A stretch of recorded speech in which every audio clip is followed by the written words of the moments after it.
Continuamos en Matamoros y Ramón Corona en el Buen Café.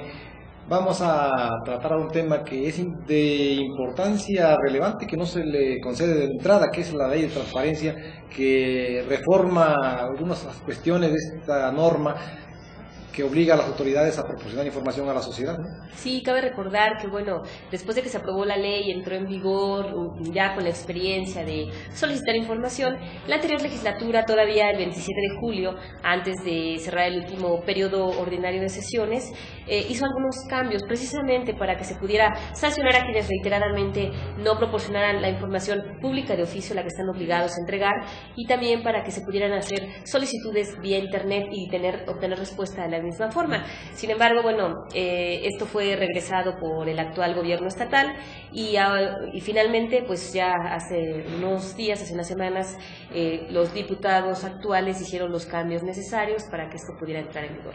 Esta ley faculta a todos los mexiquenses a pedir información sobre sueldos, sobre en qué forma se asignan los contratos de obra, la prestación de servicios, las adquisiciones. Es un instrumento muy valioso, muy importante, que es necesario que la sociedad lo conozca, lo comprenda, lo valore y le conceda todos los alcances que tiene, ¿no? Así es, y bueno, va a ser interesante ver en la práctica ya cómo funciona. Hay que recordar que sería un plazo de 90 días, por lo cual es probable que entre en vigor quizá en abril, ya que las autoridades también están obligadas a establecer un sistema para que pues pueda funcionar todo vía electrónica, y vamos a ver qué pasa, porque finalmente no hubo modificaciones al Código Penal. A mí hay algo que tengo la duda de que finalmente el hecho de que no haya habido cambios en la normatividad penal pueda derivar en que se presenten las solicitudes, pero si no se entregan, pues es el criterio finalmente del Ministerio Público el que definirá si hay o no abuso de autoridad. Fue un adelanto, fue un paso, a mí fue un acierto de los diputados, así como los criticamos también hay que reconocerle. En este caso, llenar esta laguna que estaba, porque sin presión, sin sanción, sin castigo, pues nadie atiende sus obligaciones, ¿no? En este caso, ahora lo que tú dices es cierto también, tienen que complementar este paso modificando el código penal, tienen que tipificar, que quede bien claro que no proporciona información, si está obligada, pues tiene que ser castigado con lo que sea, ¿no? Hasta convertido en delito. Y eso tiene que hacerlo, creo que deben darlo porque ya empezaron, ¿no? Pero de entrada es positivo que hayan constituido o más bien considerado en la ley que no proporcionar la información que se pide merece sanción. Sí, bueno, vamos a ver cómo entra en la práctica, como decíamos, porque habrá que ver, ¿no? Si es solamente avisar al Ministerio Público que no se está entregando la información, para ver si se configura alguna responsabilidad, que en este caso los impulsores, que han sido los diputados del PAN, prevén que sería el delito de abuso de autoridad. Pero si no es así, el Ministerio puede desechar y decir, bueno, no hay elementos, ¿no? Pero si lo tipifican en la ley, si reforman, si dan ese paso, sería fenomenal, ¿no? Sí, y también vamos a ver, ya hay la posibilidad de hacer solicitudes vía internet, el hecho de que no vayan a contestar que esta información es muy importante y por tanto tienen que venir a ratificarla vía escrito, porque entonces vendría haciendo lo mismo, ¿no? Esperemos que realmente funcione. Esta ley de transparencia, yo quiero ser muy enfático e insistir mucho en ello, la sociedad tiene que hacer la suya y tiene que ejercer su derecho.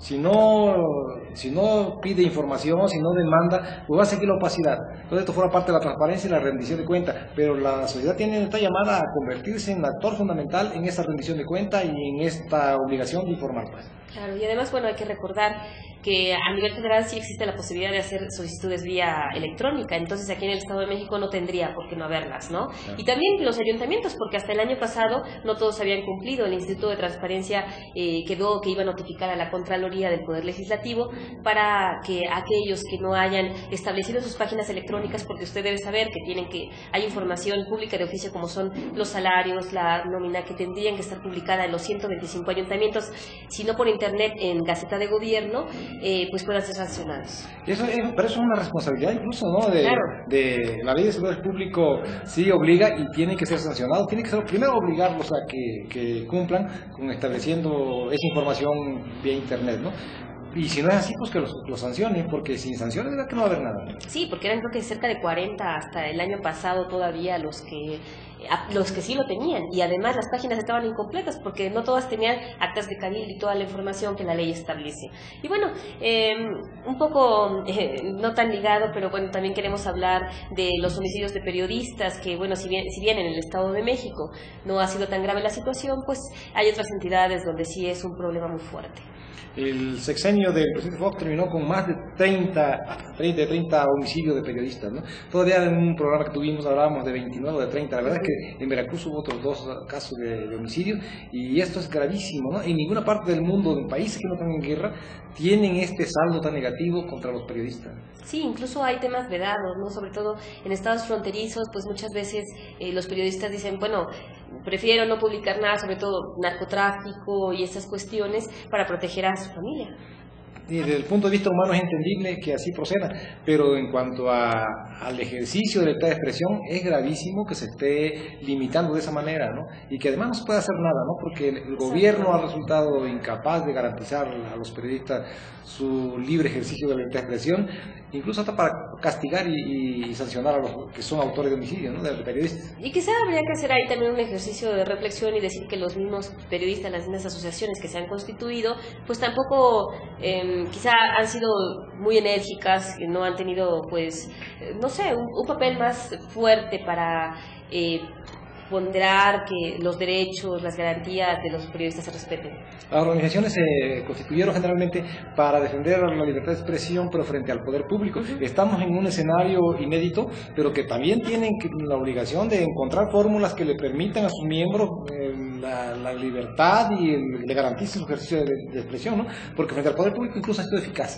El poder público ya no atropella, ya no asesina, ya no encarcela, ya no persigue, porque las asociaciones no han defendido. Pero frente al crimen organizado, ahí sí hay una incapacidad casi absoluta. Sí, eso es muy importante aclararlo, que cuando hablamos de homicidios ya no es el gobierno, ya no son las autoridades, sino es la delincuencia organizada quienes cometen estos delitos. Y bueno, otro tema también muy importante que muchas veces queda relegado es el de la cultura. Lamentablemente se habla mucho de que no tenemos una cultura de cuidado del medio ambiente, que no tenemos una cultura del respeto, pues tampoco en el ámbito cultural, ¿no? Muchas veces relegamos como si fueran cuestiones de segundo plano, y la verdad es que son prioritarias. Ahí hay actividad cultural en el Estado de México, son insuficientes, pero además son insuficientemente difundidas.